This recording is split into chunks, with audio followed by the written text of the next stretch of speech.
Hi வணக்கம். இன்னைக்கு பார்த்தீங்கன்னா, அழகழகை சீரியல் இன்னைக்கான எபிசோடு தாங்க பார்க்க போகிறோம். அதுக்கு முன்னாடி என்னோட சேனலை சப்ஸ்கிரைப் பண்ணி வச்சுக்கோங்க. வாங்க கதைக்குள்ளே போகலாம்.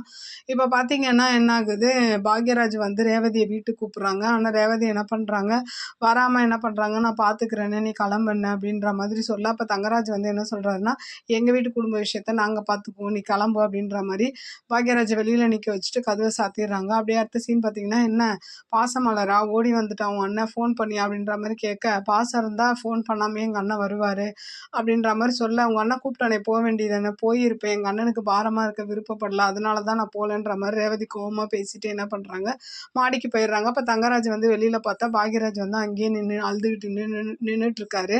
அப்படியே இவரும் பைக் எடுத்துகிட்டு கிளம்பிடுறாரு தங்கராஜ். இந்த பக்கம் பார்த்தீங்கன்னா காலையில் விடியுது. அப்போது மலர் வந்து காஃபி கொடுத்துட்டு ரேவதிக்கு ஃபோன் பண்ணலான் இருக்காங்கன்னொன்னா, இவர் என்ன பண்ணுறாரு, இல்லை நானே ஃபோன் பண்ணி பேசிட்டேன், நீ பண்ணாதன்ற மாதிரி பாக்யராஜ் சொல்ல, அப்போ உங்கள் பைக்குக்கு என்ன ஆச்சுன்ற மாதிரி கேட்குறாங்க.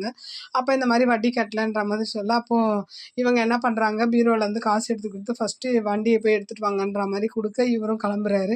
அடுத்த சீன் பார்த்தீங்கன்னா, சாப்பிட்டுட்டே இருக்கும்போது வேஸ்டேஜ் போடுறதுக்காக தட்டு மதி வைக்க, இது வீட்டில் வந்து ஒரு கலவரமாக ஆகி அவங்க மாமியாரை மாமனாரும் பிடிச்சி மதியை திட்ட ஆரம்பிக்க, அப்புறம் வந்து மலர் சொல்கிறாங்க மதிக்கிட்ட, இந்த வீட்டில் என்ன சொன்னாலும் அது நடக்காது, நீ அதை எதிர்பார்க்காத மதின்ற மாதிரி பேசிகிட்டு இருக்கும்போது பாக்யராஜ் வந்து பைக்கை மீட்டிட்டு வந்தேன்ற விஷயத்த சொல்லும் போது, அப்போது மலர் வந்து மதிக்கிட்ட சொல்கிறாங்க, இந்த மாதிரி இந்த வீட்டில் எந்த பிரச்சனை வந்தாலும் இவர் தான் கடன் வாங்குறாரு, அப்படி கடன் வாங்கி வட்டி கட்டாமல் வட்டிக்காரன் வந்து பைக்கை திருடிட்டு போயிட்டான், அவன் எடுத்துகிட்டு போயிட்டான்ற மாதிரி சொல்ல, அப்படி